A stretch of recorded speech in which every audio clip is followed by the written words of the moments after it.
जैसे हमने अयोध्या में हराया है, वैसे ही हम गुजरात में इनको हराने जा रहे हैं। हमारे लीडर हराएंगे, हमारे बब्बर शेठ टाइगर हराएंगे।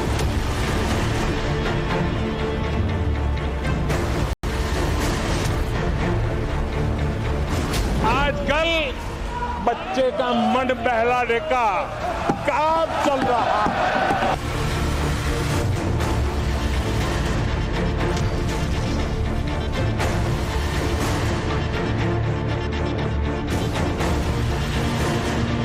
हमारे कांग्रेस के लोग भी खुशी में मगन हैं। मैं समझ नहीं पाता हूं क्या ये खुशी हार की हैट्रिक पर है।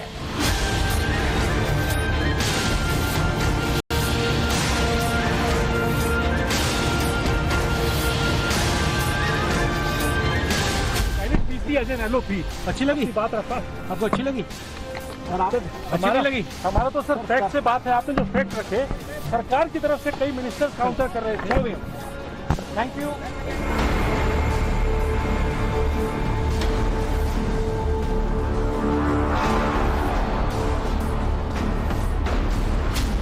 9 दिन चले 2.5 कोस, ये कहावत कांग्रेस को आजकल एकदम अच्छी नहीं लगती।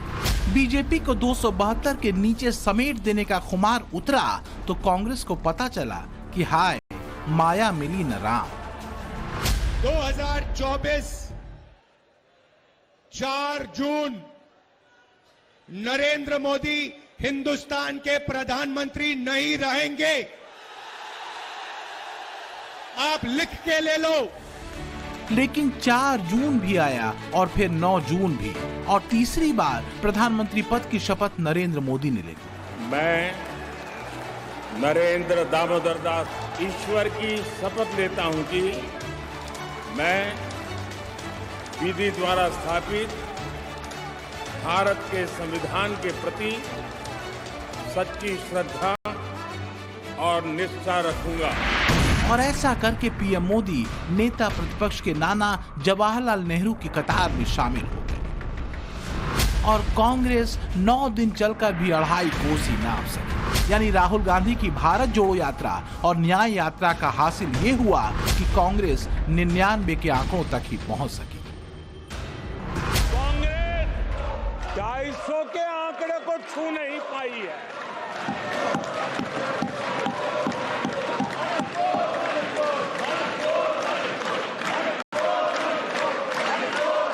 इस बार किसी तरह 99 के चक्कर में फंसे गए हैं। अब ये बात कांग्रेस और उसके नेता राहुल गांधी को भी समझ आ रही है। ये अलग बात है कि उसे जाहिर न किया जाए, स्वीकारा न जाए, लेकिन सच ये है कि कांग्रेस सत्ता नहीं पा सकी। तीसरी बार विपक्ष में बैठना पड़ा। देश के लोगों का भरोसा मोदी की गारंटी पर बरकरार रहा और ब्रांड मोदी को राहुल हरा नहीं सके। INDIA गठबंधन को सबसे ज्यादा फायदा यूपी के अंदर हुआ। राहुल गांधी ये बात बखूबी जानते हैं कि यूपी में करिश्मा अखिलेश यादव और उनकी रणनीति का चला। अखिलेश यादव की मजबूत रणनीति का फायदा यूपी में कांग्रेस को मिला। लेकिन सत्ता की राह आसान नहीं है, ये बात भी राहुल गांधी को बखूबी समझ आ गई, क्योंकि मोदी मॉडल को तमाम प्रोपेगेंडा के बावजूद समर्थन मिला। ये बात पक्के तौर पर स्थापित हो चुकी है कि देश के स्तर पर कांग्रेस पार्टी और राहुल के नेतृत्व पर भरोसा अभी भी नहीं बन सका है, क्योंकि कांग्रेस और बीजेपी के बीच वोटों और सीटों का अंतर अभी बहुत बड़ा है। बीजेपी को 37% वोट मिले थे तो कांग्रेस को महज 21%। कांग्रेस को पिछले बार के मुकाबले सिर्फ 2% वोट ज्यादा मिले, जबकि बीजेपी का वोट शेयर लगभग स्थिर रहा। सीटों का आंकड़ा तो खैर क्या ही कहे। ये बात ध्यान में रखने वाली है कि कांग्रेस को मिले वोट में बड़ी कृपा उसके सहयोगी दलों की रही। जहां भाजपा और कांग्रेस का सीधा मुकाबला था, या जहां कांग्रेस मेजर पार्टी थी और साथी के पास 1, 2, 3 सीटें थी, वहां कांग्रेस कांग्रेस का स्ट्राइक रेट सिर्फ और सिर्फ 26% है, 26% है।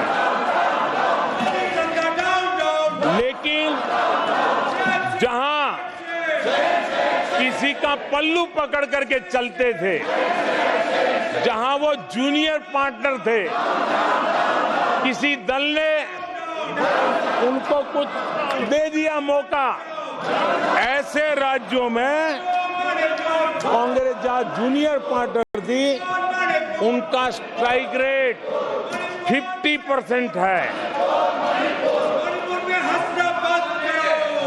और कांग्रेस की 99 सीटों में से ज्यादातर सीटें उनके सहयोगियों ने उनको जिताया है।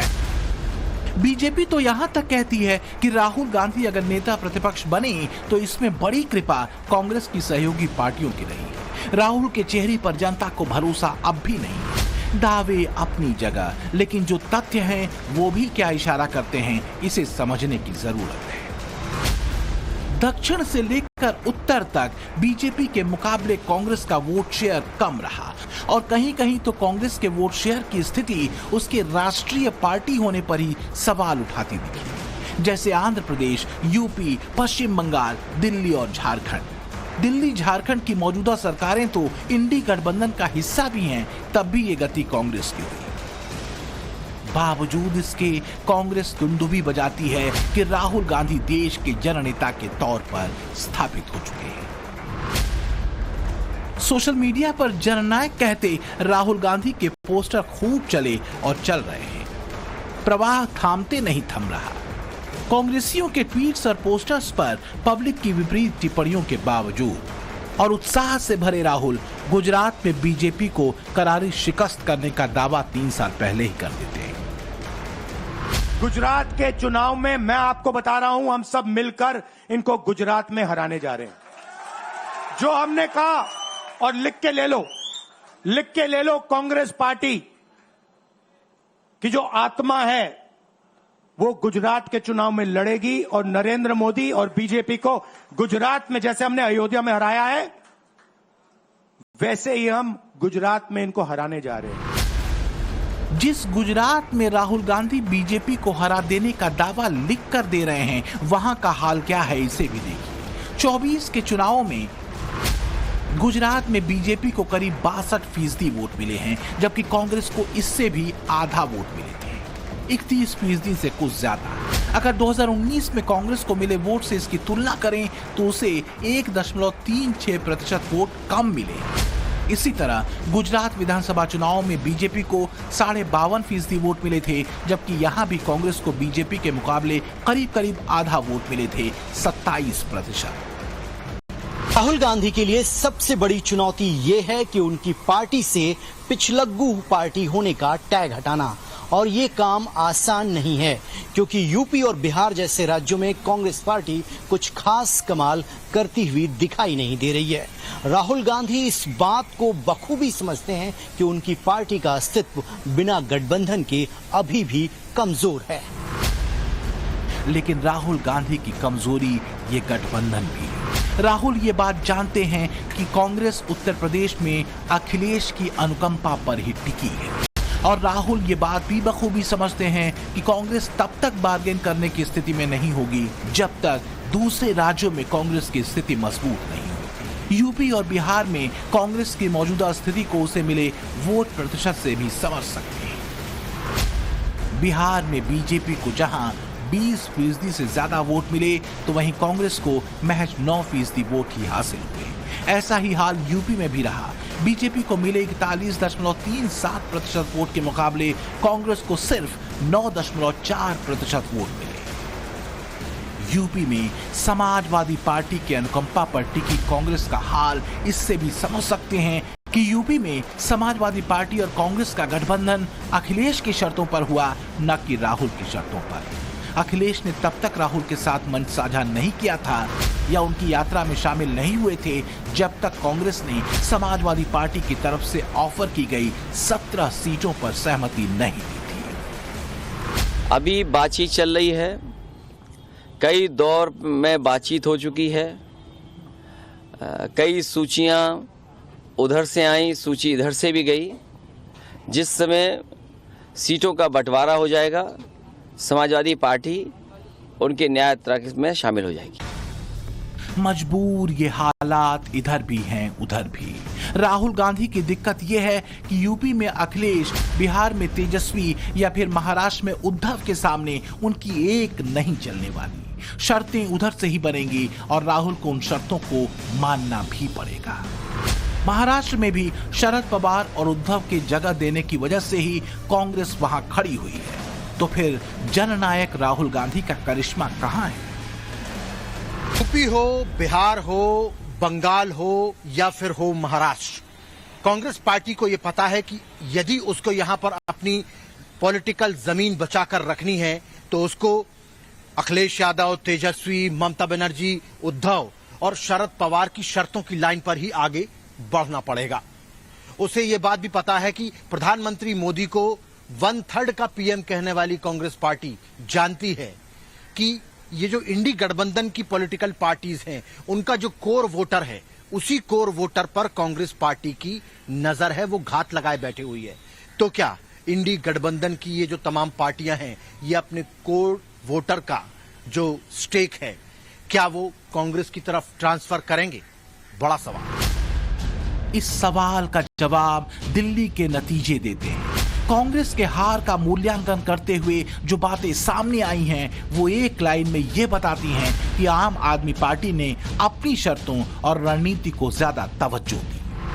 कांग्रेस की फैक्ट फाइंडिंग कमेटी ने पाया कि आम आदमी पार्टी की तरफ से दिल्ली में कांग्रेस को सहयोग नहीं किया गया या कम रहा। आप विधायकों, पार्षदों और कार्यकर्ताओं ने जमीन पर मदद नहीं की। आपके नेताओं को उनके वोट बैंक बढ़ जाने का डर था कि अगर लोकसभा में दिल्ली के वोटर्स ने कांग्रेस को वोट किया तो विधानसभा चुनावों में आम आदमी पार्टी को वो वोट नहीं करेंगे और कांग्रेस मजबूत हो जाएगी। अपनी पार्टी का वोट चढ़ गया तो उतरेगा नहीं, फिर झाड़ू पर जाएगा नहीं। 10 ही महीने में चुनाव है विधानसभा। तो एमएलए ने, जो आम आदमी पार्टी एमएलए ने न पार्टी का ध्यान रखा न इंडिया गठबंधन का। उनकी निजी जो इनसिक्योरिटी थी, उसके वजह से उन्होंने वोट नहीं करने दिया कि अगर जीत जाएगा, कांग्रेस जीत जाएगी तो इसकी दावा बढ़ जाएगा। तो सवाल यही है कि राहुल फैक्टर दिल्ली में कहां था, या राहुल गांधी गठबंधन के नेता के तौर पर इंडी गठबंधन में ही कितने मान्य थे। इस सच्चाई का एहसास राहुल गांधी को भी है कि जब तक कांग्रेस राज्यों में अपने बूते खड़ी नहीं होती, तब तक कोई सहयोगी न तो राहुल गांधी को सीरियसली लेने वाला है, न ही कांग्रेस को। देश के 12 राज्यों में बीजेपी का राज है। इसमें यूपी, उत्तराखंड, मध्य प्रदेश, राजस्थान, छत्तीसगढ़, गुजरात, गोवा, असम, अरुणाचल प्रदेश, मणिपुर, त्रिपुरा और ओडिशा है। जबकि बिहार, आंध्र प्रदेश और महाराष्ट्र में बीजेपी के सहयोगी दलों की सरकारें हैं। इस तरह एनडीए के हाथ में 29 में से 18 राज्यों की कमान है, जबकि कांग्रेस के पास सिर्फ 3 राज्य हैं, हिमाचल, कर्नाटक और तेलंगाना। वहीं 8 राज्यों में न तो कांग्रेस की सरकार है और न ही बीजेपी की। ये राज्य हैं झारखंड, तमिलनाडु, पंजाब, दिल्ली, पश्चिम बंगाल, केरल, मिजोरम और पुडुचेरी।